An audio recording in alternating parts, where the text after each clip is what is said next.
And we are live. Hi, everybody. Carrie Ann Stimson here, JMMB. What's up, family? What's up? Hit me up in the comments. Welcome to another JMMB Goal Getter Live. The COVID-19 edition. No, that don't sound right. Okay, we're dying for COVID-19 to be over, but what can I tell you?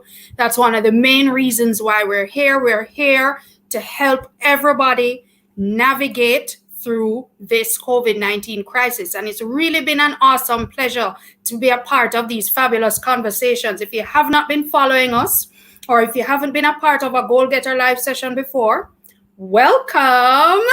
We're happy to have you here. We always have some regular people, and every week we get some new folks. Our last session was last week, Tuesday, where we were talking about how to build and monetize your personal brand online. We had an awesome conversation with Terry Carell and Naomi. Hey, Shanique. Hello. Yes, you're ready for more information. We're happy to have you. Welcome, Shanique. Hit us up in the comments, guys. Tell us hi. Tell us where you are logged in from. It's just about almost curfew time. This is the last night of 9 p.m. curfew for the next, I think, 14 days. Tomorrow we're going to go to 6 p.m., but JMMB Goal Getter Live will still be here. I'll tell you more about when our next session is. So tonight, we have a fabulous conversation. Oh my goodness, the comments are lighting up. Odian, welcome back. Welcome back. Yeah, man, we are the favorite place. Oh, thank you, Odian. We're happy to see you. Happy to see you. Hey, Kevin. Hey, Steph. Hey, Lisi. I love it. Hey, welcome, guys. Oh, Ochi in the house. We love it. Yeah, man. Guys, this is going to be a fabulous conversation. This was also one of our most requested topics. Budgeting essentials, money management. Can I get an amen? Because what this COVID-19 did for almost everybody is hit us in the budget, right? No pun intended. It hit us square in the budget. Hi, Ty. I hope I'm pronouncing these names properly. Hey, Andrea, good night. Spanish Town, St. Catherine. Welcome to our St. Catherine peeps. We hope you guys are holding it down over there. Japan in the building. Love it. Hi, Zalisha. No, man. Okay, yeah. So as I was saying, it hit us in the budget. And guys, we hear you. We know it. We feel it. And the thing is, there are some people who would have lost jobs, unfortunately. There are some people whose incomes would have been negatively impacted. And then there are some people who, even if your income wasn't negatively impacted per se, meaning the absolute salary figure has not moved, what has happened is that your expenses would have also been hit because food have to stock up. A lot of us who are working from home, children are home, you're burning more JPS light than you normally would. This light bill turn up. I mean, it's oh my goodness. We can talk for hours about what has happened to everybody's budget. And so we're happy to have you here to have the conversation about how we're gonna get the budget thing sorted. Because guess what? Hi, Sandrika. Hi, Raquel. Hi, Martin. Guess what? It would have been ideal to have our budgets ready in hand in terms of our emergency fund, right? Because normally we know as financial planners and sound people who manage our money well, you should have had 3 to 6 months worth of expenses saved up in an emergency fund. But guys, we're keeping it real here tonight, right? We're having real talk. A lot of us never have that in place, right? And even so, COVID was supposed to present a health problem. We didn't anticipate it would have posed an economic or financial problem. So a lot of us were caught with our pants down.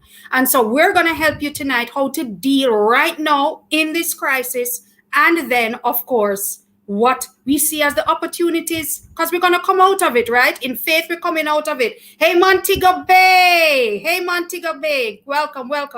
So I have two awesome JMMB guests here tonight who are going to walk us through. So, guys, we're talking budgeting essentials and money management. If you know anybody who needs this information, call them, WhatsApp them, text them, DM, whatever, tag them in the comments, tell them to get right over here. We're going to break it down all the way real tonight and cover some great information. New Jersey in the house. Hey, Roger.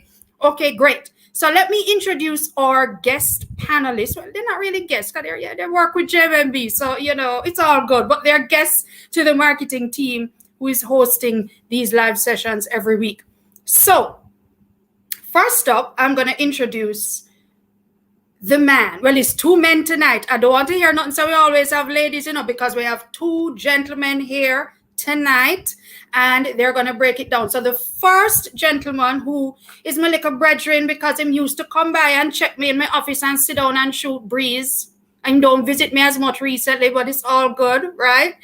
I'm happy to have him here. His name is Mark Gilzeane. Hey, Mark.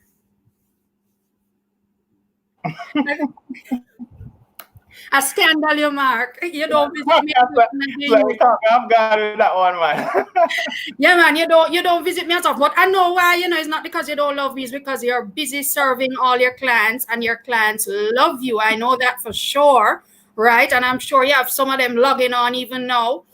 And Mark is a personal portfolio manager with JMMB. Am I correct, Mark? That's correct, Kerry.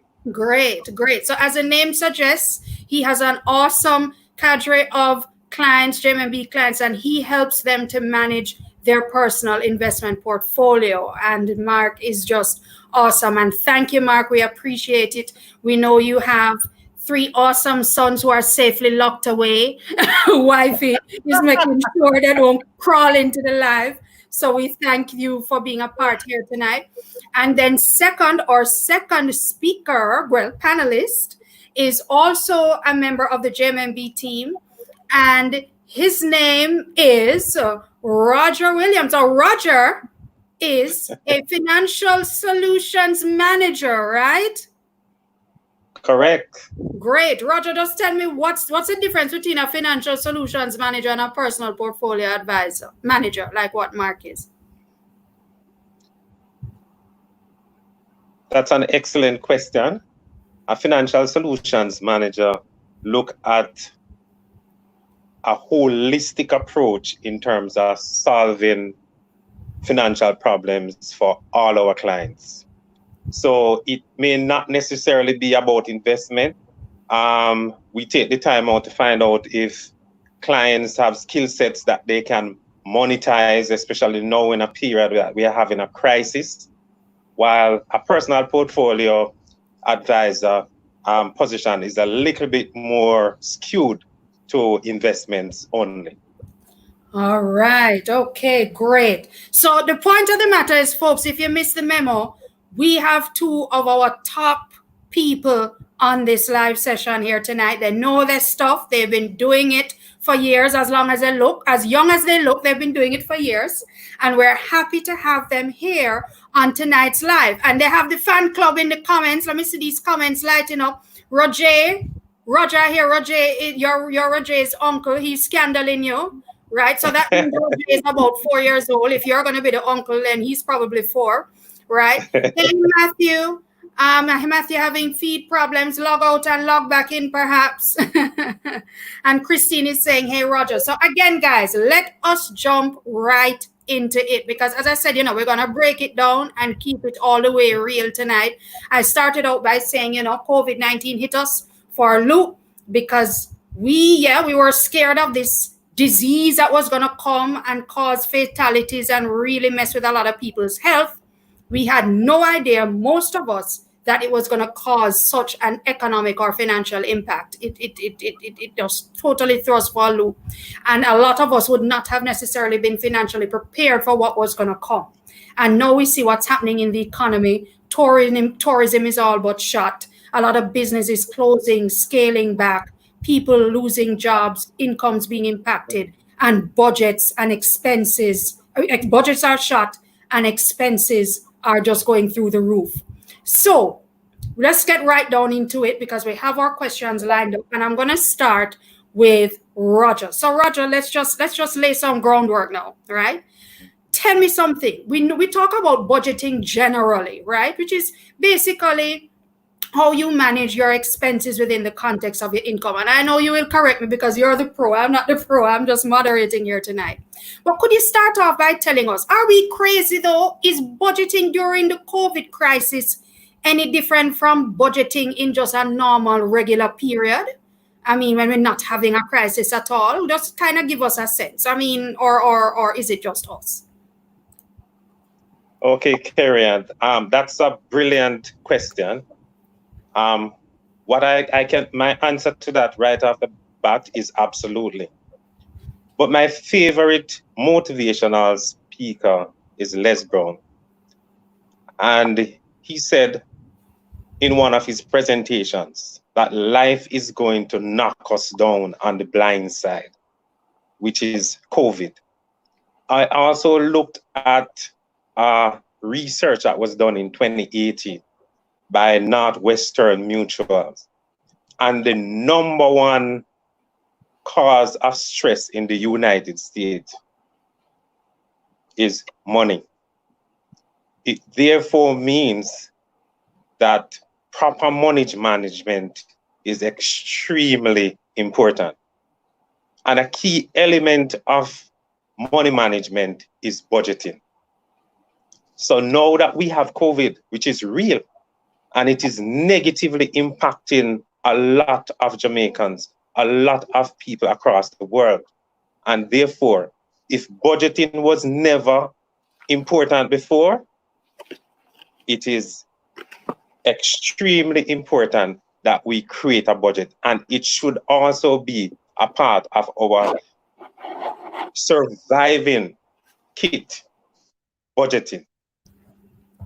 Absolutely, absolutely. So, I mean, basically, what I'm getting from you, Roger, is that it's during a crisis like this pandemic, essentially, budgeting is going to be different because you're having all these unknown variables coming at you, like in a way that you would not have necessarily anticipated, but even at higher volumes. So, a regular light bill that you would have had on an ordinary month, which you would have kept in a regular budget, let's say, is that light bill not going to look the same during a crisis when everybody is under lockdown, quarantine, children at home burning light all day long? So it's going to be different.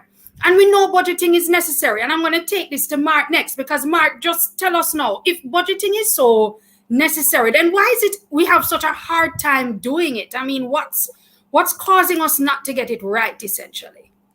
Well, Kerry, what I'd say, you ever remember being in university and you have an exam coming up, and there's this apprehension around what exactly is coming on the exam, what exactly should I study? Budgeting is similar to that. So people, because they don't think they have the exact details, they become apprehensive about the whole process. You know, will I have the accurate expense? Will I know exactly what I'll be spending during this period? So people, as a result, sometimes are apprehensive around even starting the process of budgeting. The next thing is that people are afraid.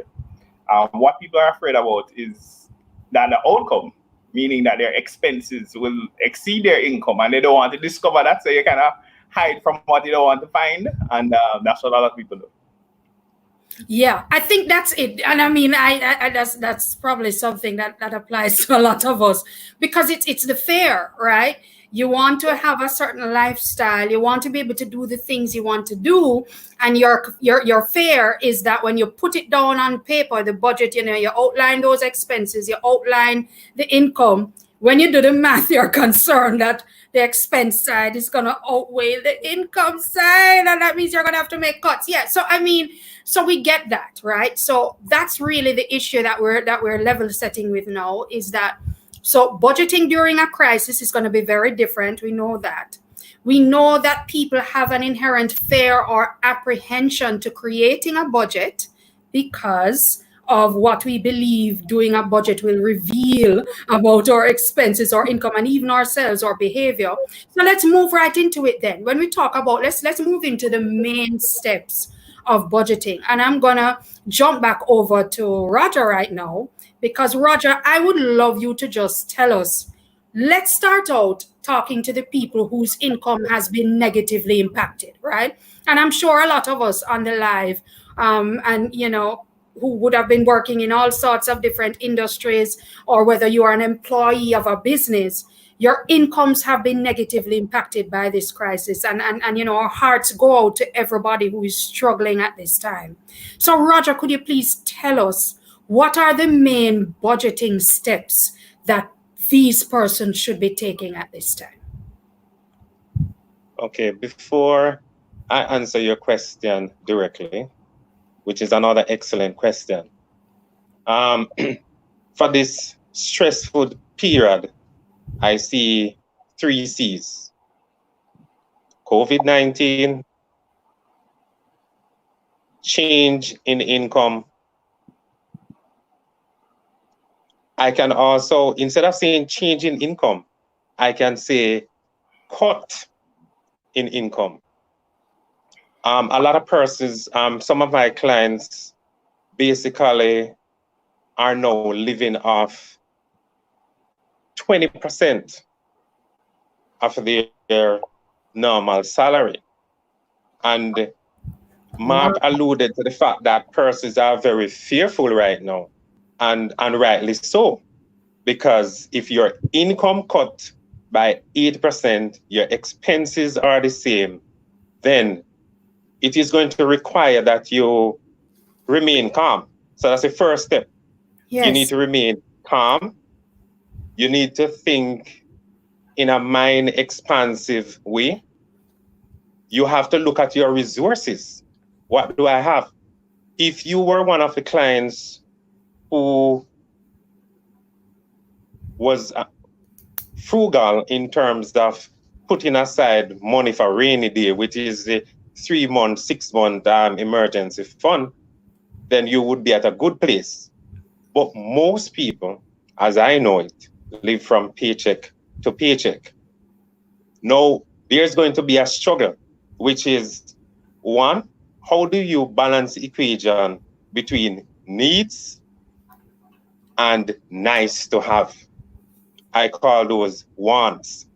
So you will have to know, which is the next step, put things in priority. So you're going to cater to your essential needs. Food is number one. Shelter. You want to ensure that your utilities are paid. And of course, if you're in a position to create additional income, then that would be brilliant. And this is where I know Jamaicans are very creative. We lick about with talawa. And you know, a comforting text is that is in Philippians 4 and verse 13. I can do all things through Christ who strengthened me. So it is extremely important that we look at the possibility of creating additional income. One, it could be a delivery service. You could deliver from pharmacies, you could deliver from supermarkets. You could look at getting into the hand sanitizing business, chemicals. You know, you could look at making masks. So there are a lot of things. I'm not going to tell you, give you all the answers. But what you basically need to do is sit with people, brilliant minds, and brainstorm and come up with innovative ideas, because it's a paradigm shift. As I said, COVID knocked us down on the blind side. No one was expecting a virus like this in 2020. Exactly. And therefore, the resilient set of people that we are, we will have to come up with a solution. It is going to force us to come up with a solution, and COVID will pass. And therefore, it is important, one, to remain calm. Look at your resources. You may have to get rid of some of your assets, which is monetizing. You may have 2 cars. A family may have 2 cars, and you may have to get rid of one. You may have furniture. You may have to get rid of some. And when I say furniture, I'm talking about maybe a crib, and there's no more baby, and there are no plans for additional baby. You could sell that crib. So right. It is extremely important that you monitor things. So if you normally look at your budget once per month, you'd have to look at it on a weekly basis. One thing I can tell you, from me, my gas bill monthly was approximately $16,000, because the road is clear now because of the curfew, less people on the road. Yes. I'm saving an additional $8,000. So, these are some of the steps That's right. That's right. So I like that, Roger. So let me see if I'm summarizing because I see a lot of people joining. Hey, beloved first timer, welcome, welcome, welcome. I see people dropping some great nuggets here. There are opportunities in crisis. This too shall pass. Hey, Richarda, welcome back. So the first thing we're gonna do, guys, is we're gonna remain calm. All right. Then now what we're going to do is we are going to first of all prioritize, because I think what I'm hearing coming through is that this time is going to require some bitter pills. And I know a lot of us Jamaicans don't really like the bitter pill, you know, Roger. You're telling us about prioritize and thing and selling things. But the reality is that we have to get real about what it is we can afford and can't afford. So their priorities around, you know, shelter, food, all those necessities. And how do we shed things that are not necessities? There are people who have had to make decisions, maybe people who rent an office space, who have had to close down that office space and start to work out of their homes if they're in a business. There are some people who have had to move back in with family because they can't afford the rent that they're paying elsewhere, or if they're mortgaging the place, finding a tenant who is able to pay the rent that would help cover or at least subsidize the mortgage.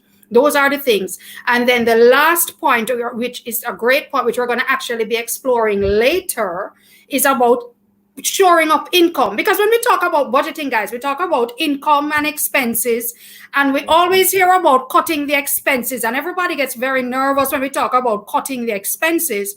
But on the income side, there are opportunities too to look at how can I shore up that income. And Mark is nodding his head because we're going to be getting into that later. But in this crisis, there are opportunities, and there are probably some people even watching us live. Tell us in the comments who have taken this crisis and turned it into opportunities. Reading an awesome story in the paper of this apparel business, I don't remember their name, but they virtually closed down in the crisis because nobody was buying clothes, right? We're buying food. And then masks, people wanted masks, so she had to call back all of her staff members to come, and they're selling masks like crazy. Look at that. So we're going to be talking about additional income. So those are some great nuggets, Mark. Just to acknowledge, I saw a question earlier in the panel. It was by Nature Unique by Abigail. Hey, Abby, you're asking if we have a budget sheet to share. We do. We're going to be posting it on our social media pages either tomorrow to the day after, because we did have it, but we're having some technical difficulties getting that completed and uploaded. So follow us on our social media channels. Once we post it, you can download it and use it. It's an awesome budgeting tool, guys. So just thanks for that question, Abigail. So let me jump over now to Uncle Mark. Are we still with main steps on budgeting? Roger gave us some great nuggets. Now, Mark, Roger was more so speaking to persons whose incomes would have been negatively impacted by the crisis, right? For those people who, boy, thank God, you know, we give thanks, the income figure really hasn't moved, right? And for what we can see, my income is going to weather this storm. But the thing is, those people really can't relax either, right? They can't really relax in this crisis. I'm thinking, what should they be doing differently as well? Could you share your specific advice for those people?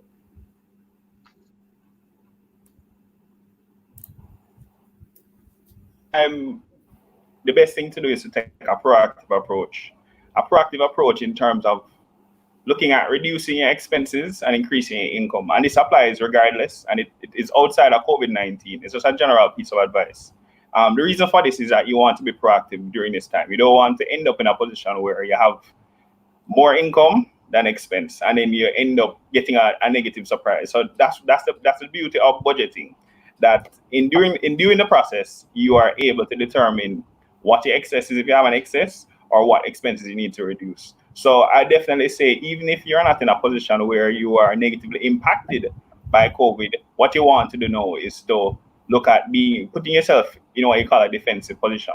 So you're trying to now reduce your expenses and increase your income as much as possible. And I implore people as well to talk to their creditors, talk to utility companies about what reductions they can have in terms of payments at this time, and hold cash. Because the truth of the matter is, though the person's situation is okay right now, it can change. And you also always want to factor that into the equation. Thanks, Mark. I mean, I like that because that's the thing sometimes. If you, when you're not negatively impacted in a situation, you go, oh, yeah, yeah, man, I dodged that bullet. I'm good. You know, I work with a nice big financial institution who's making money. I'm good. I don't need to do anything. That's not the case, guys. That's what we're saying. Anything can happen. And the reality is, you do want to make sure that you are still positioned to weather any eventuality. Life happens. And so make sure that you're continuing to minimize your expenses. If there's an opportunity for savings, I love that, Mark, because I think I saw a question way earlier in the comments about contacting your any financial institution that you have a loan with. Can you renegotiate loan terms, mortgage terms? Debt consolidation, I think, is something we're going to get into in a bit, because not a lot of people know about how you can consolidate your high interest debt into a more easy, manageable monthly payment at a lower interest rate, right?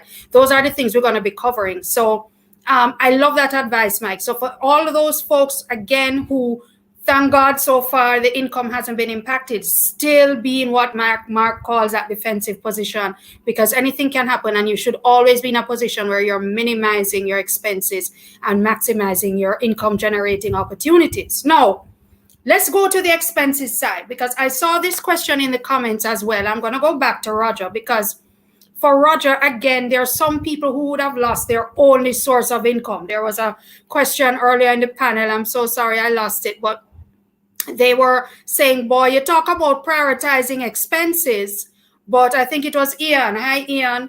Prioritizing is important, but if I lost my only source of income, there's no income coming in, then how is that even possible? So, Roger, could you just break down for us, what advice do you have for persons who have lost their only source of income and still have major expenses like a mortgage carrying, rent, perhaps school fees, those things? Could you just share with us what your advice is for those people? Okay, that's another excellent question. So I'll say one of the first things that you will do, if you have a loan, then you would want to approach your creditors, because a lot of financial institutions are now having 3 to 6 month moratorium, which means that you'll get a 3 to 6 months break. So you'd want to do that. You'd want to talk to your creditors. That would be one of the first steps. For food, you'll see a shift from luxury item to inferior items. So instead of picking up lobster and shrimp and those expensive food stuff, you may want to move to cheaper goods. Because the truth is, this is an extraordinary period, and therefore it's going to take a behavior that is extraordinary in order to get positive results. Your utility, you may have to, in your household, you may have to select a minister of finance, a minister of water, a minister of electricity.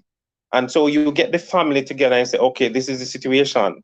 There's no more income, and we have to exist. We have to live. This is a survival game. So that child will understand. And it is important, as I say, to get the family being a part of the whole process. Will remember to turn off the light, to turn off all the pipes. So what you're basically doing is to reduce your expenses. Now,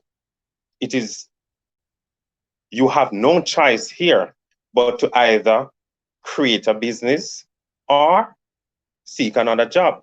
So it's not all gloom and doom in all industry, because there are some industries that are doing well during this period. So it's for you to identify which industry is doing well and seek employment in those areas. It may not be in your core area, but as I say, in a period of adversity, then you may have to do things differently. You may have to do some retooling. And that is the way you handle the situation when there is no income. You have to keep expenses tight. You have to monitor it closely and get the entire family engaged around the process. Thanks, Roger. And going back to Ian's question, because I think those are great nuggets in the sense that the first thing you want to do is you're contacting your financial institution. If you owe loans, say a mortgage, some instances a car payment or a cash loan, if you can have a conversation with your financial institution, whether it be a bank or your credit union who you have the loan from, or your building society, as the case may be, to see how you can renegotiate those terms during that time. Because again, you're trying to bring those loan payments down to a more manageable level, right? And of course, making those drastic cuts in other expenses, in your utilities, in your water. And I love Ian's point when he shared, look, he moved out of his office and started to do his business from home because he had to cut expenditure. I think that's a drastic move. But again, difficult times, a crisis calls for drastic measures. Those are things people can do as well. And there's a point that I love, which again, we're going to explore earlier when we talk about additional income, is pivoting your business, right? Because we talk about, and even just pivoting as an individual as well. Because again, I know a lot of persons who would have lost a job. They are now pivoting and turning their handmade fashion to earn additional income in ways that perhaps I never thought possible. And we spoke about the low-hanging fruit example of companies who are able to now starting to make masks, right? A friend of mine has a promotions company, and they normally build structures for like when you're having massive events and so on. And now there are no events happening. Does he curl up in bed and cry? No, he's actually using that construction experience to build face shields, right? In this crisis, they don't sew, so they're not doing the mask, but they're doing these face shields, the one that they attach to your face and you have the acrylic coming down the front. I mean, it's like, wow, people are turning their cars into delivery services. A lot of people want to stay at home and social distance. If you can run a delivery service to run errands for people, all these senior citizens who can't go out as much as they would like but need to make a run to the supermarket or what have you, these are opportunities. I think these are some great nuggets. Let me jump over to Uncle Mark, because I'm calling you Uncle Mark because I'm aging you, right? I know you don't mind, Mark. But as we talk about expenses and we talk about prioritization, from your perspective, Mark, what are those expenses that we should be foregoing right now? Because I think the prioritized expenses may be easy. And I mean, if you want to go over that real quick, that's fine. But what are the expenses we can forego? Because I think that's the difficult part for a lot of us, right? It's not always easy to identify what we can forego. Yeah, that's an excellent question. But I would caution the public around foregoing just for the sake of foregoing. Meaning, if you are going to forego, definitely be proactive about it. So contact the financial institution, contact the bill place, contact your landlord, and have a conversation. Because what you don't want to do is to end up in a situation where you're penalized for just foregoing. So along, just referring to what Roger had shared, of course, food, shelter, and medical expenses are what you want to prioritize now. Everything else technically can be foregone in a sense. But at the end of the day, if you are going to forego, I would say look at the option of deferring or reducing payments at this time. Because remember, you have to also look at it from a financial standpoint. If you end up, if you're talking, if you do, let's say you have a loan at a bank, and you don't have a conversation with the loans person at the bank, right? What you may end up incurring is additional interest, and if it's and this interest may be compounded. So at the end of COVID, you may end up with a much larger balance than you had initially. The other thing that you have to look at is with talking to your landlord. You have a conversation and you say, hey, guess what? I lost my job. Can you allow me to pay down the line? Because at the end of the day, if you don't have a conversation with him, he may want to come and evict you. So I wouldn't say just forego. We have to be very careful about foregoing. What we have to do is to do the right thing and have the conversations with these places that we have an obligation to. Thanks, Mark. And I'm going to stick with foregoing for a bit, because I think what happens when we talk about foregoing expenses is that we have the obvious expenses, right? as you said, like, rent and those big ones that are in our faces. But I think what happens is to us sometimes is that we have those expenses that are like really, what I call them, they're stealers, right? You never realize that how much they're stealing from your income until you sit down and add them up, right? And a lot of us, they tend to be more lifestyle expenses, right? And I'm thinking maybe that's probably what people could be looking at when you talk about what expenses to forego. Could you give us an idea of what those types of expenses are? Sure. So the good thing with COVID is that one thing I can say is I've been able to save a lot during COVID, because certainly you don't have an option but to stay home and not spend your money, right? So you have to find very creative ways to spend your money. So jokes aside, yes. So anything relating to entertainment, any kind of luxury purchases now, you probably won't go out now and buy the most expensive car that you don't want to buy, or take out a huge loan now to facilitate something innocuous. So you definitely want to be looking at managing the expenses, foregoing anything that does not fall in the category of food, shelter, and medical expenses. From that perspective, meaning if you can defer it, you can get it out of the way, do that. Thanks, Mark. And I'm loving the nuggets coming in from our viewers. So Zalisha says subscriptions, right? A lot of us have these magazine subscriptions, signed up for these online subscriptions that been hitting your credit card a month, 15 US a month, 20 US a month. And you're like, whoa, do you use them anymore? I see some other great ones, hair and beauty stuff. You ain't going nowhere. So the hair do have to look that hot. Do your own hair, like what I tried to do tonight. It's probably showing, guys. Sorry, apologies. Drinking rum. Although some will argue we probably need more rum in COVID, but that's debatable. It's not that kind of show, people. But we're just saying, these are the little stealers, guys. The little chocolate treats that you normally pick up in the checkout at the supermarket. Sorry, chocolate people.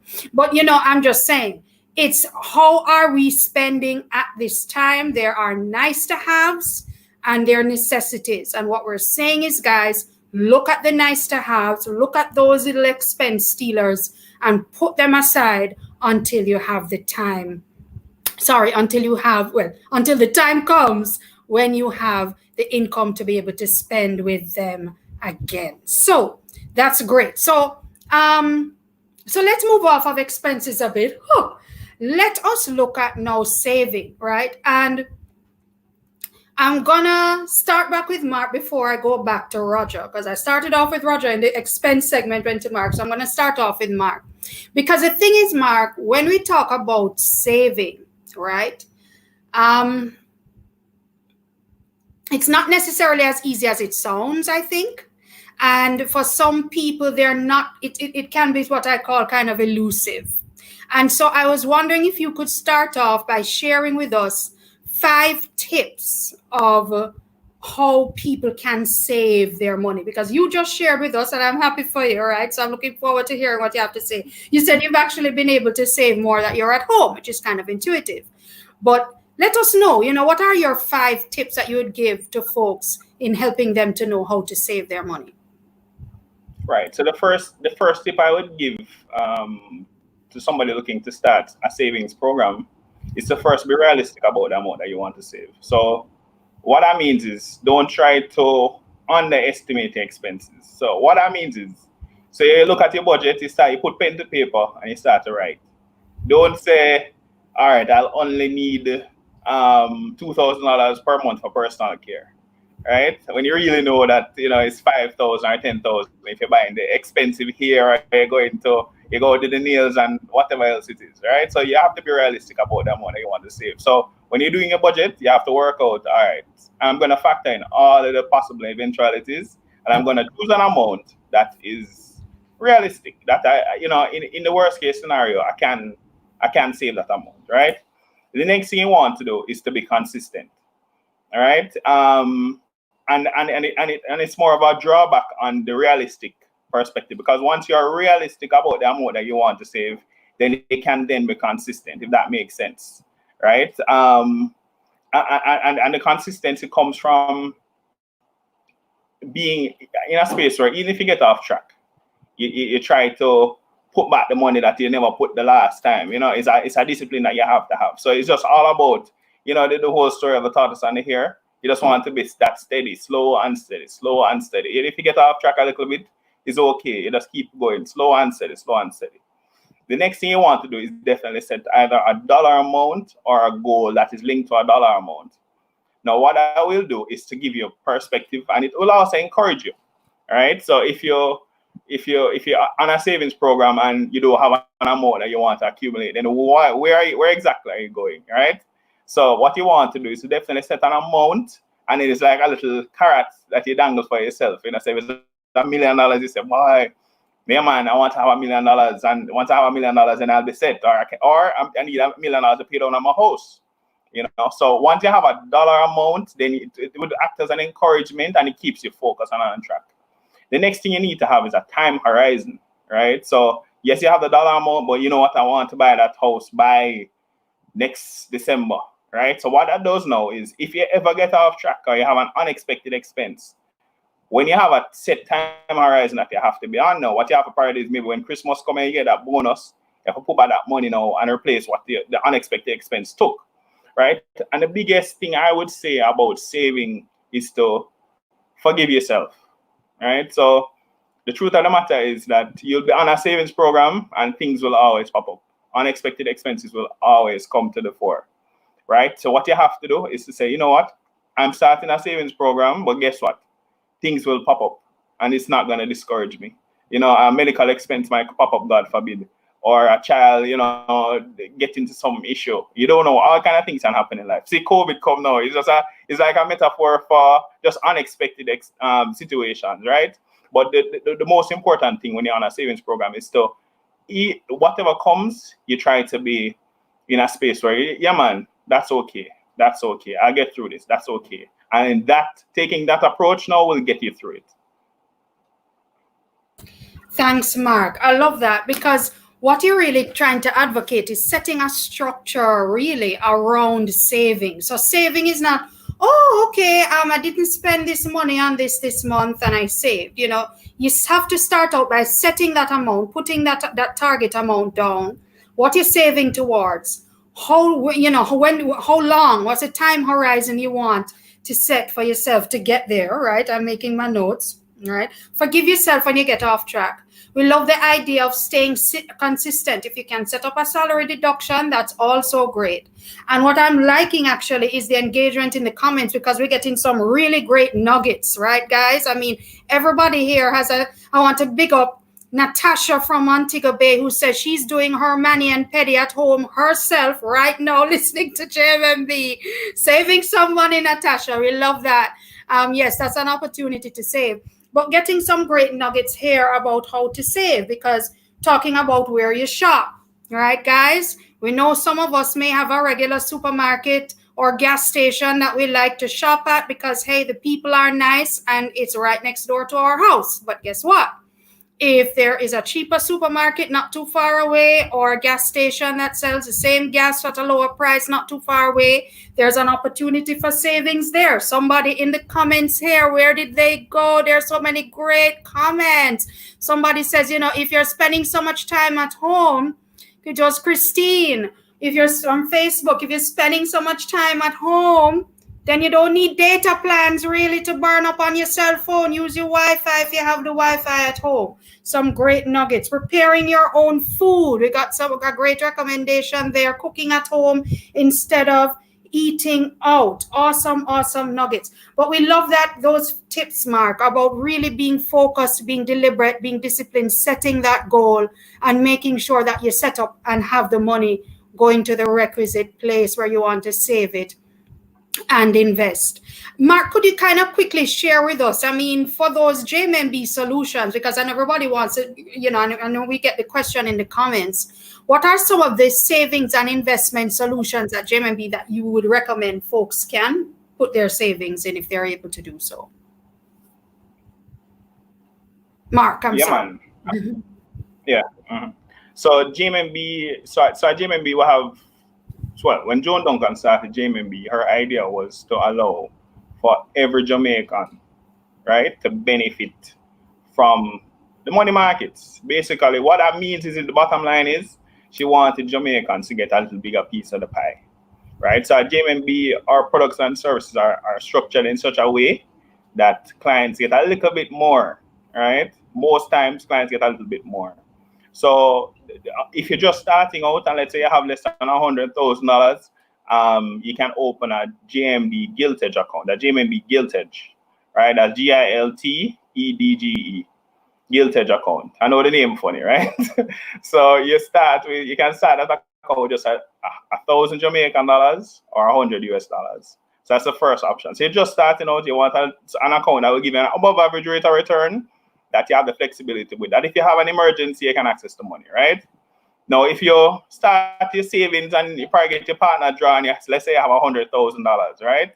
You can open a JMD Smart, JMB Smart Investor account. Now, the minimum to start that is 100,000 Jamaican, or you can actually open a US account, and that's US 1,000. Sorry, I forgot to mention you have a US dollar Giltage as well, which is 100 US dollars. So the benefit with the Smart Investor, going back to the Smart Investor, is that the Smart Investor offers you fixed tenures.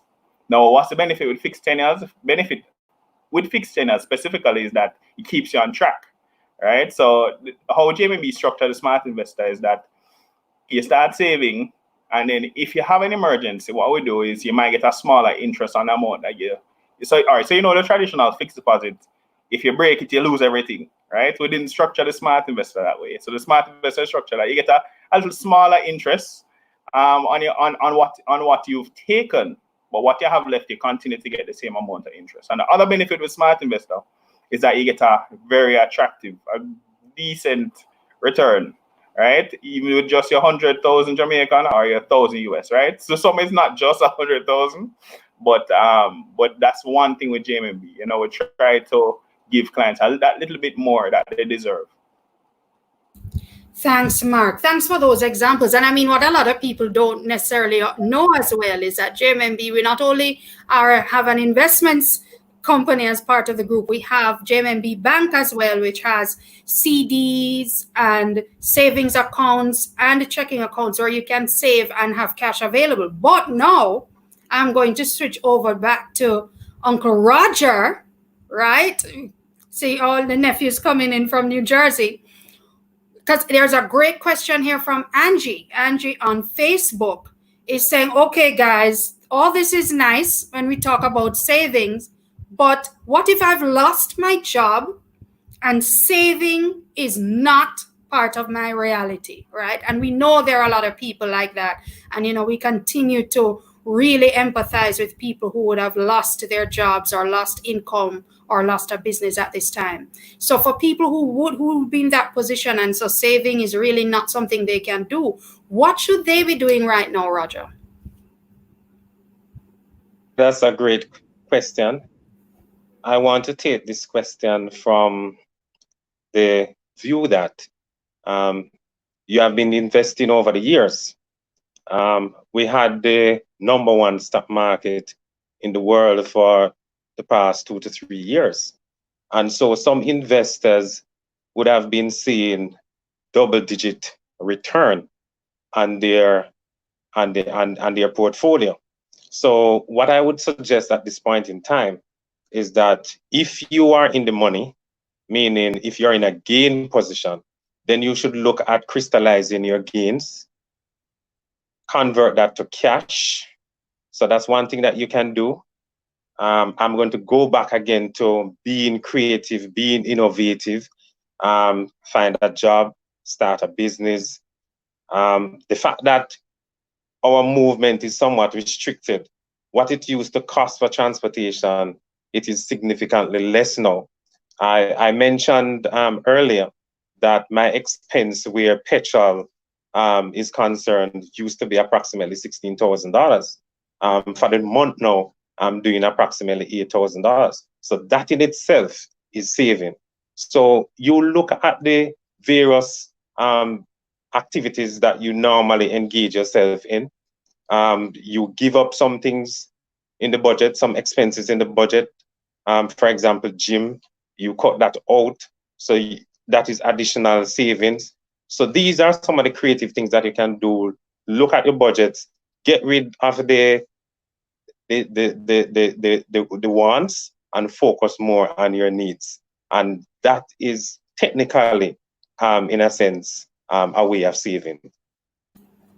Thanks, Roger. I think a great takeaway from what you would have shared, and again, just really acknowledging Angie's question about persons who would have, lost an income and not necessarily being in a position to save, is that the key takeaway is that right now, cash, and I like to say cash is king, in the sense that what you really ought to be doing is just doubling down and getting really, really very aggressive around minimizing your expenses, right?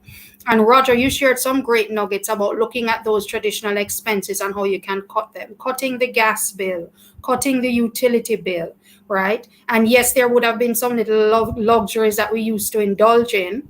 And of course, we put those aside because, again, we're trying to save. But I think there are even some other things that we could ask people to consider as well, I'm sure.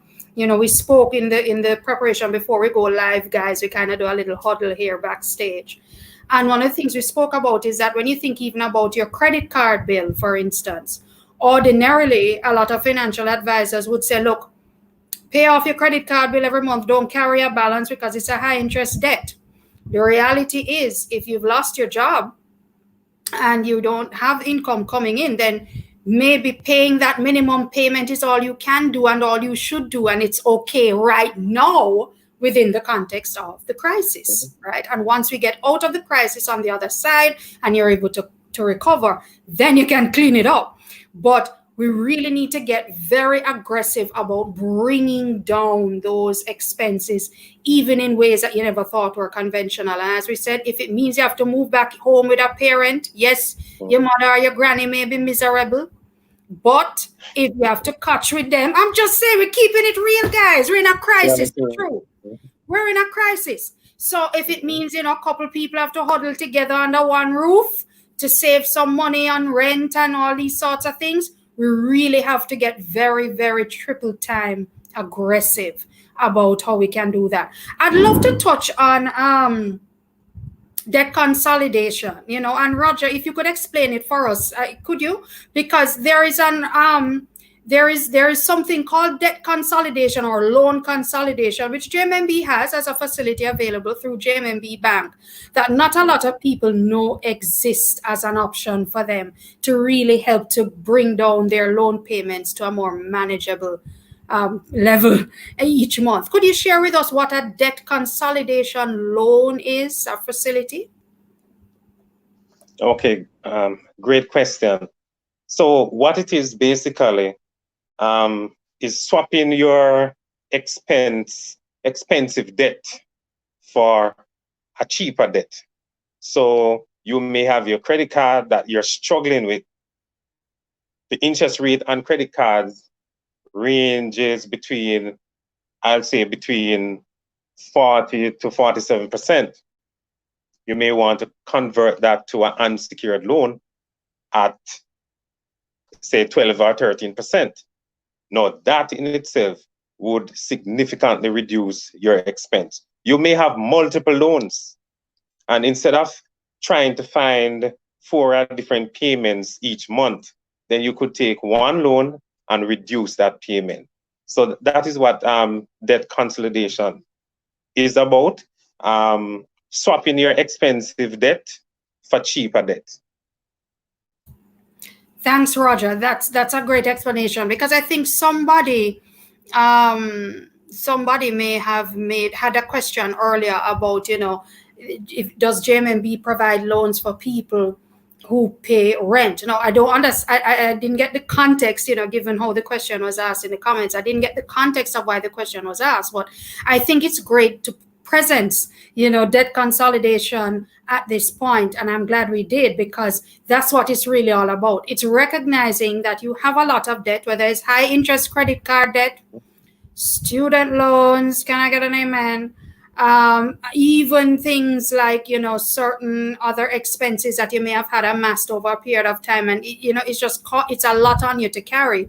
If you can get a loan facility from like a JMMB bank and use that to pay off those high interest debt payments, and then all you have left is that one JMMB bank debt consolidation loan to pay every month, that usually can be easier on your pocket than trying to struggle with these credit card payments, every single month. So I think that's a great nugget, and I love I love the suggestion. And as we said, for those people who don't have a job at this time or don't have any income coming in, you may not be able to qualify for a loan. And we don't recommend going to the loan sharks at 50 and 75%. People, no. Not at all.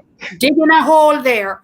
What we're saying is get aggressive around bringing down your expense payments, really getting wicked on those expenses, making the drastic decisions to lifestyle, to how you live, to really bring those expenses and hunker down until we weather this storm. And it's going to be a bitter pill, unfortunately, for a lot of us, but it's something that has to be done, because we really don't want to lull people into a sense of complacency and feel, well, okay, it's something that, yeah, man, don't worry about it. It's a very serious situation, and we do understand that. We spoke about additional income, and I love this. Let's move into this discussion, guys, because as I said, talking about expenses can be a bit weighty, right? And yes, we know we have to bring down the expenses, and that's totally all told. And I continue to write down all these nuggets. And guys, in the comments, please share whatever suggestions you have about cutting expenses. I've been making some great notes here. Carpooling was one. For those people still needing to go into work, do a lot of driving, carpool. If you have a neighbor, I drive one week, you drive another week, what have you. Doing your own gardening came up. Somebody says they're cutting their own hair and saving money on going to the barber, the beauty parlor, the hair salon, that sort of thing. Yes, join Natasha and do your mani-pedis at home. If you have any other suggestion, guys, please share, because this is a community, right, guys? We're helping each other out. We're all going through this crisis. So if we have an opportunity to share some nuggets, this is something that I would really, really recommend that we do. Let's share. Turn off lights when not in use. Love that, Willard. Thank you.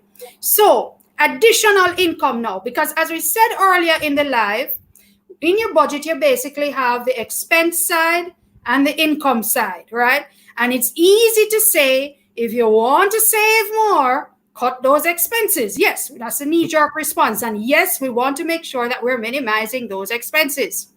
But a lot of people forget to talk about the income generating opportunities. And again, we have our community here in the live, because there are still opportunities in crisis. And we Jamaicans know if it turn we hand and make fashion, because a lot of people are taking the opportunities that are bringing themselves to the fore to generate additional income. So I'm going to jump back to Uncle Mark and ask him the big kahuna questions. So let's start off. I was actually talking to a colleague of mine who has an investment property, an apartment, and she was part of the Airbnb market.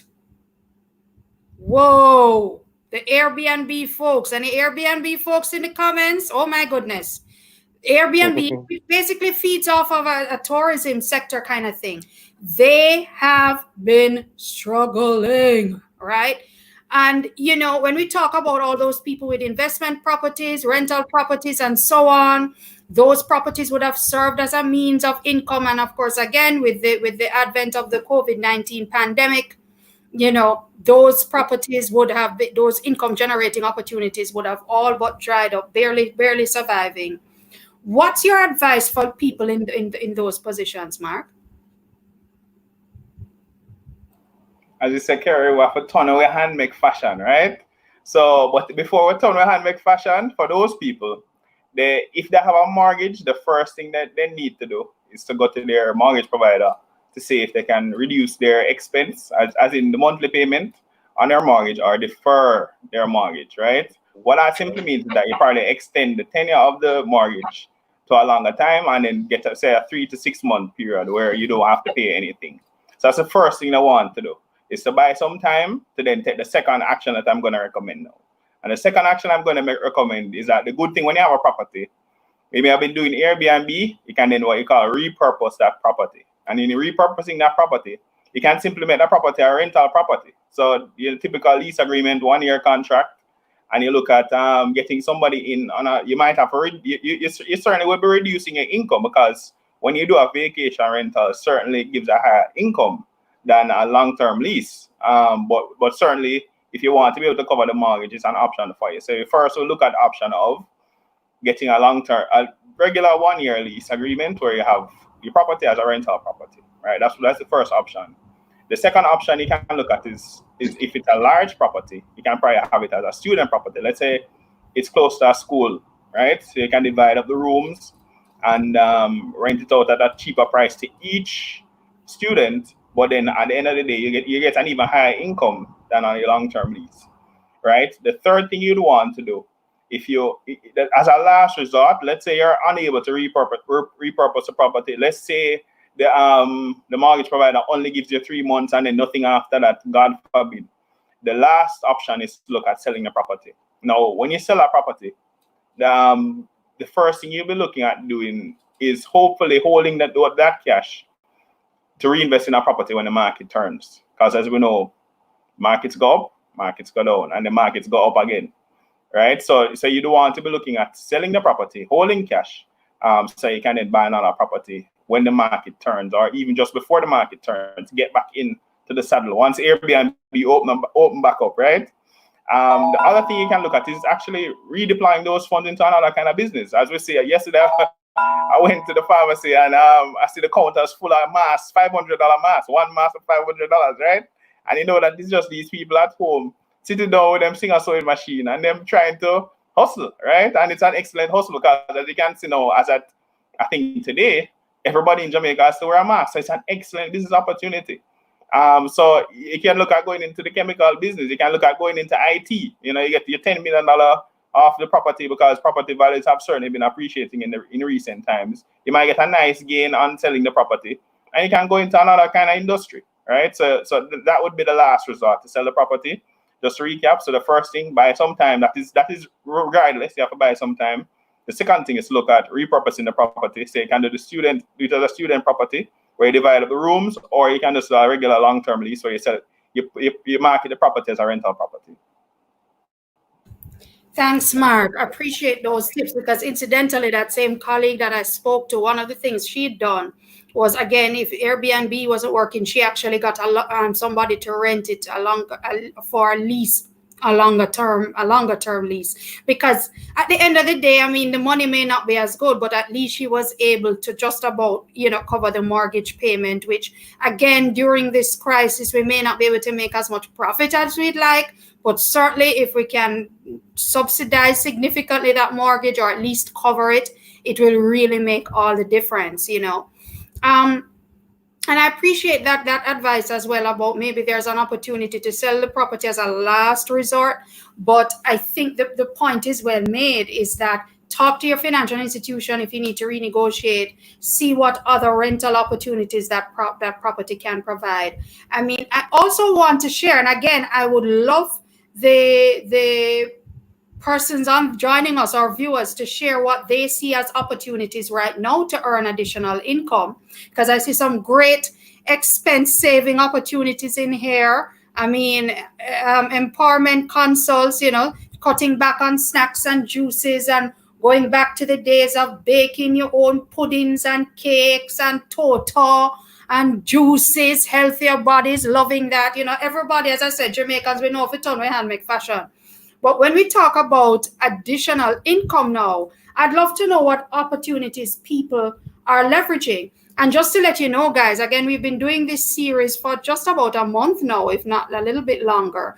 And the first live we did was about small and medium enterprises, SMEs, and how a lot of SMEs have had to pivot in this time. And I think that's what when we talk about generating additional income, it's pivoting. And in pivoting, it's really looking at how you can change what you do to earn income to suit the situation, as it were.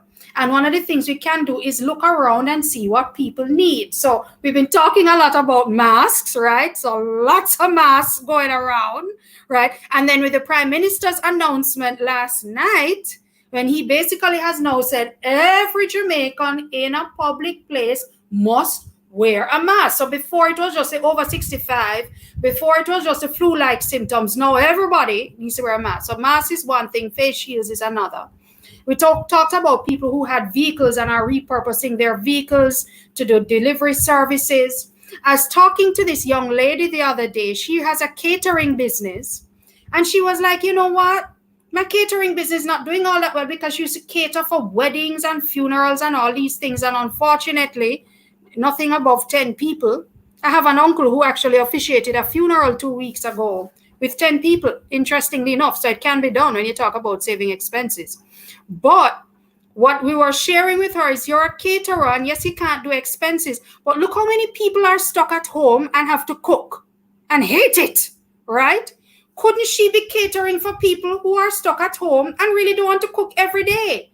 You know, she maybe can cater 2 roast chicken for you, cook a pot of rice and peas, some plantain. Of course, don't bother with the vegetable, that will stale. But I mean, there it is. I mean, that's a business opportunity. She's taking some of the cooking off of people who are stuck at home and don't really want to cook every day. It's a strain, right? It's an awesome opportunity. So guys, we love to hear backyard gardening. I'm hearing planting fresh crops, all of these, you know, opportunities to save money. We'd love to hear additional. Roger, do you have any recommendations of how people can, any additional rather recommendations of how people can make more income during this crisis? Okay, great. I'm going to stick close to me.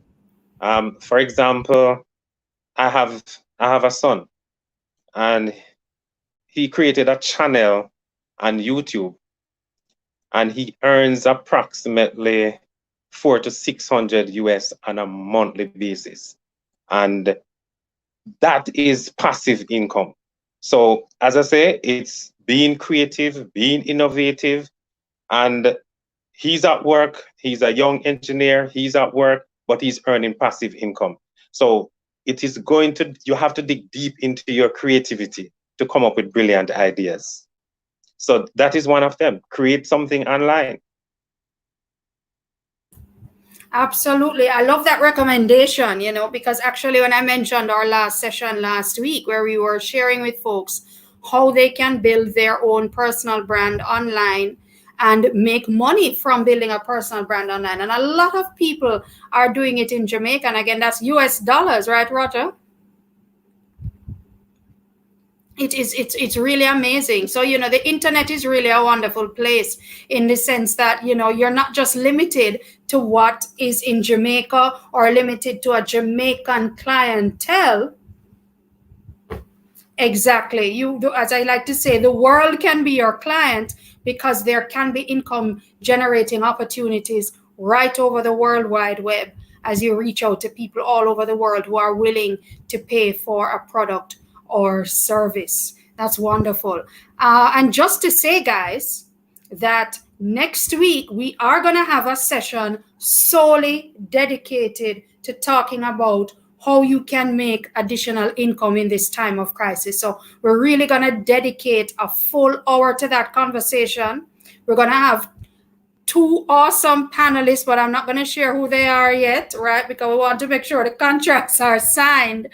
But you don't want to miss that next week. So stay tuned because we really believe in opportunity. As I like to say, JMMB, we've always been an organization that believes in possibility thinking. And as a result, we just think it's a great time to say, look, yes, we're in the middle of a crisis, but we believe in possibility. We believe there are still opportunities to be had in crisis, and making additional income is one of them. So we're going to dedicate a full Goal Getter Live conversation to just that next week. So stay tuned, guys. Okay, gentlemen. So I'm just going to wrap up this segment right now before we open up for any questions, you know, that may be, you know, on anybody's hearts and minds. So guys, you know, we've been talking about budgeting, what it is, how we can manage expenses. We had some great recommendations of what expenses we can cut. We spoke about ways we can shore up our income. Now, for those watching, right? So we're gonna go to bed in a bit, probably. Some of us not so much. I have a few hours to go before I go fall to sleep. What would be your key final nugget? So having heard all of this tonight, before we open up for questions, what, in your view, should everybody do tomorrow as they wake up? What's that first thing, main thing that they should do tomorrow to get their budget and money management activities in gear? And I'm going to ask Roger first to give that final nugget from his perspective, and then I'll go over to Uncle Mark. Okay. So what I'll say is be wise, be smart, start your budget today and stick to it. Another thing I'll say is proper money management will alleviate stress and set you on the path to financial freedom. Thank you, Roger. Love that wisdom. So the first thing is, guys, so that nugget is get started, right? Don't delay, don't be fearful, don't be apprehensive.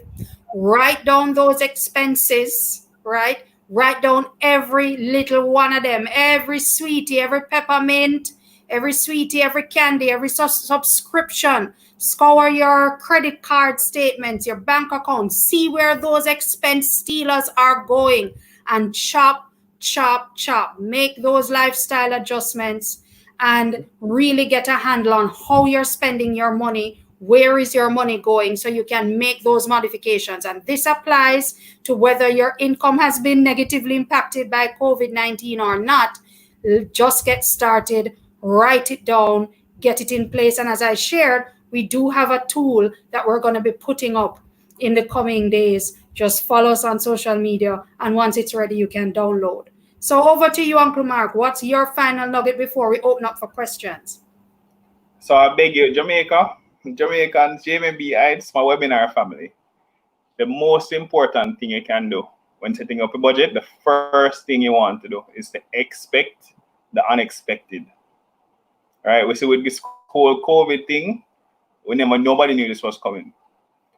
So going into budgeting, don't expect perfection, guys. Don't expect perfection. Things will pop up. From time to time, you'll get off track. That is a part of the process. Remember, the story of the tortoise and the hare. Stay the course, slow and steady. Don't give up on yourself. All right? Yes, it seems intimidating. Once you get started, things are going to pop up. The best thing you can do is always forgive yourself and get back in the saddle. The 15 to 20 minutes that you spend to do a budget, it can be life-saving. You can change your family for generations to come just by the budgeting activity. It allows you to see what you need to adjust. It allows you to get where you want to go. But most importantly, expect the unexpected, and remember, forgive yourself. Do not expect perfection. Thanks, Mark. I love that word of encouragement, because sometimes we beat up ourselves quite a bit, or again, we're in the crisis and we're kind of off track and we don't really see the light at the end of the tunnel. Stay the course as best as we can. Don't get frustrated. Don't give up on yourself. Keep pressing through and, set that budget, press through, try and stay the course. Seek financial advice from a licensed advisor. Don't try and go it alone. Don't try and think you need to make decisions to go it alone. Sit down with someone who has the knowledge, who has the expertise to guide you. I really appreciate that. So I love to open up to some questions. I see the questions coming into the panel. Yes, we love the feedback. Lovely encouragement. Thank you, JMMB family. Great suggestions. We appreciate your joining us too, Ingrid. Thank you for being a part of this. Someone asked a question earlier, Mark, about the Gilt Edge, which is really a unit trust solution at JMMB. Someone spoke about the Gilt Edge, whether there's a J dollar and a US dollar component. We have both, don't we? That is correct, yes. We have a J dollar. The minimum start at J dollar is 1,000, and the minimum start US is 100 US. That's it, and you get started on your savings program. Okay, great. Thanks. So, right. So, you do have the J dollar and the US dollar option. And of course, you have the conversation with your advisor at JMMB to determine which one is best for you. I see a question here, and a lot of people do this, right?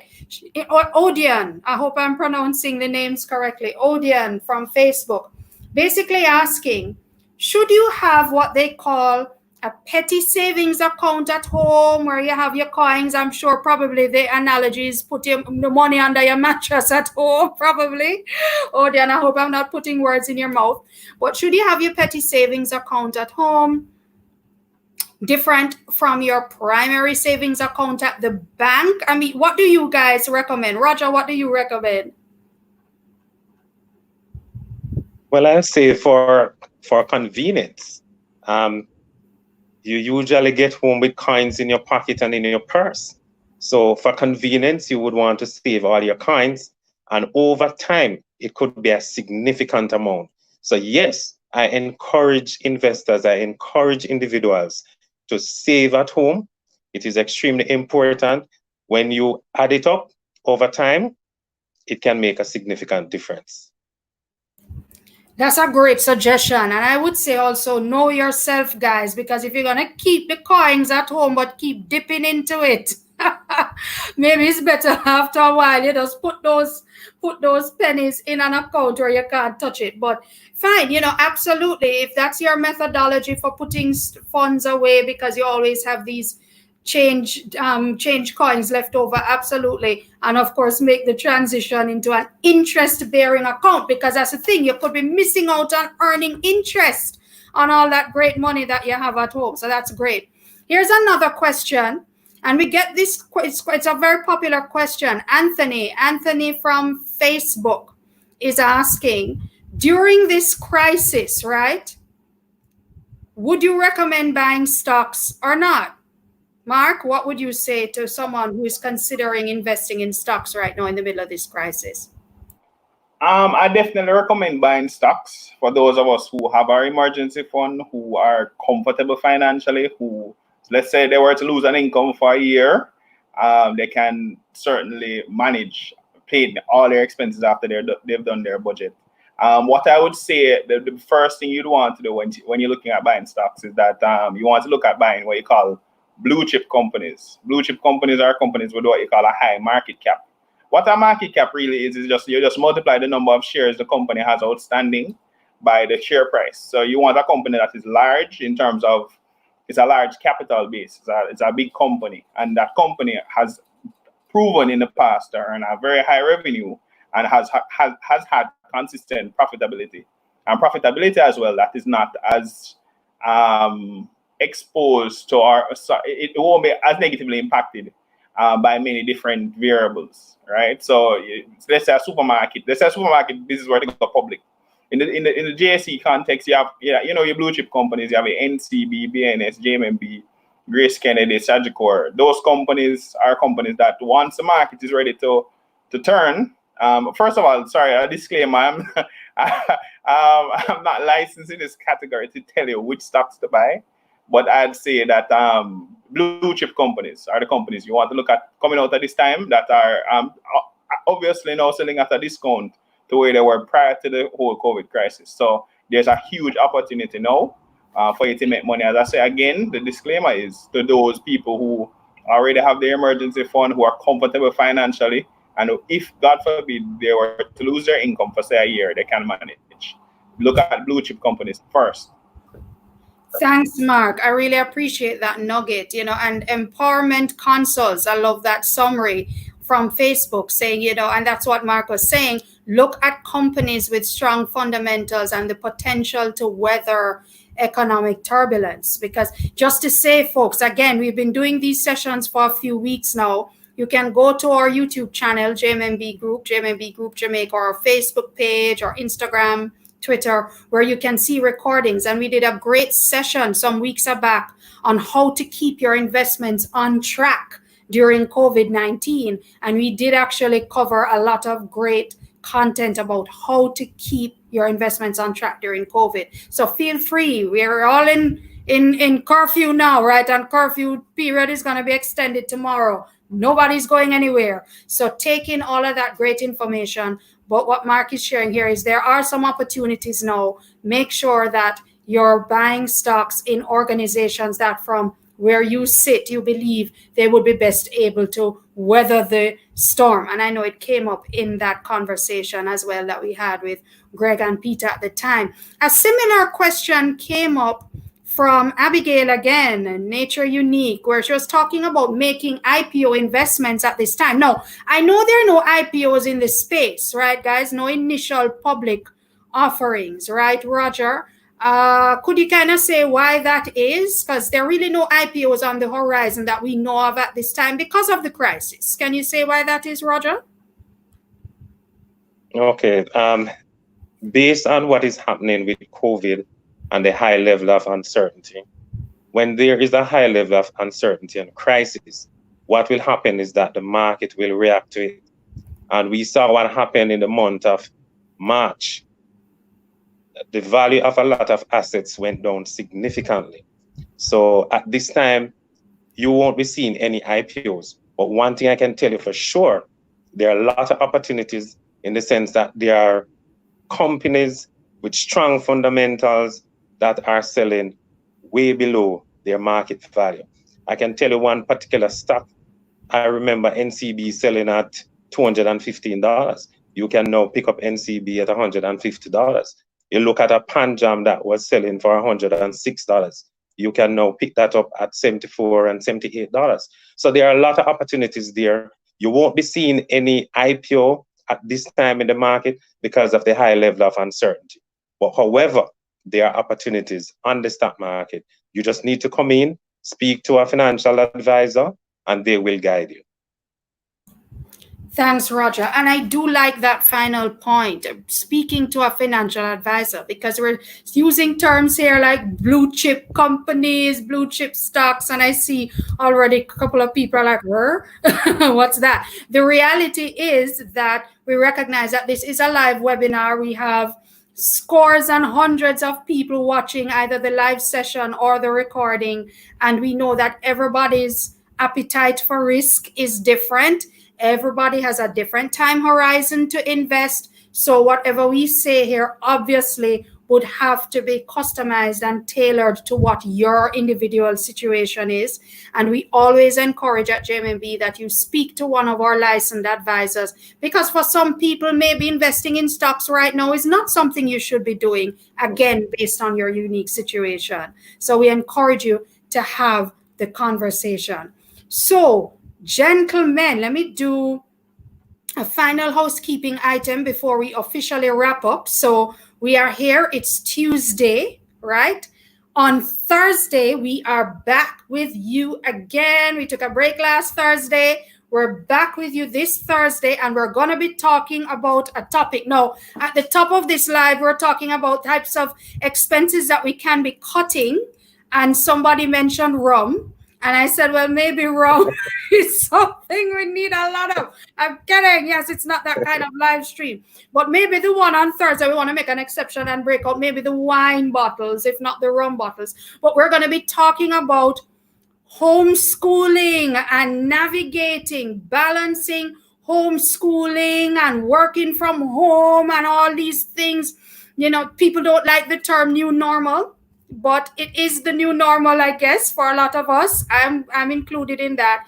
We're going to be having an awesome session this Thursday, 8:30 p.m., same locations, JMMB Group Jamaica's pages on Facebook, Twitter, and YouTube, where we're going to be talking about homeschooling and balancing it all in the middle of this COVID-19 crisis. And we're going to have two awesome panelists. We're going to have an educator herself, Lisa McLean, who is a teacher and a mom. So she's going to be giving us the teacher perspective, because the teachers have had to transition in this new normal too. A lot of teachers have had to transition and learn how to teach and impart learning on the students very, very differently during this time. And then you have the parent perspective. We have our very own from JMMB, Felicia Williams, who has been facilitating or co-facilitating a group of parents who huddle every week to share and exchange ideas about how we're just going to make it through. Because we'll be frank, of course, JMMB is not in the business of homeschooling, and we don't proclaim to have all the answers. But at the end of the day, we recognize that there is power in sharing ideas and having the conversation. So we're very happy. We're going to be having Lisa and Felicia. Oh, there we go. Lisa and Felicia coming on Thursday to talk about homeschooling and balancing it all. So please join us. Any parents in the house, any teachers in the house, anybody who you know would benefit from this information, please join us back here again, 8:30 on Thursday. So, folks, I love it. JMMB, very informative session. Gentlemen, Stacey Ann saying very informative. Right, Kadeen saying that's great. I know she's talking about Thursday. Abigail saying thank you for the info. Zalisha, love JMMB. We love you too. Right, it's awesome. And make sure, Salisha, that you're on our email list. Send us a DM just to make sure, because we're sending out emails. So make sure you're on our email list, right? And we're very happy to have you guys. Thank you so much for joining us. Great stuff, good info. Thanks, Carlene. Thank you, everybody. Mark and Roger. Roger, where are you? Are you in Kingston? You're muted. Turn off. I'm in Montego Bay, the friendly city.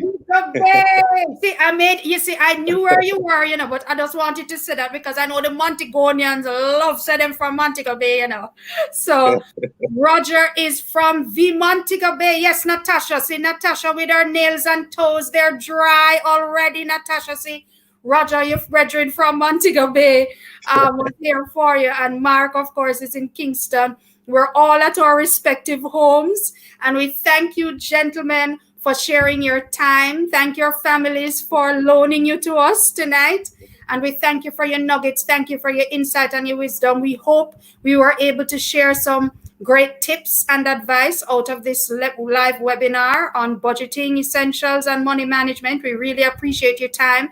Don't forget, join us right here Thursday, 8:30. JMMB's pages, Facebook, Twitter, and Instagram, where we're going to be talking about homeschooling and balancing it all.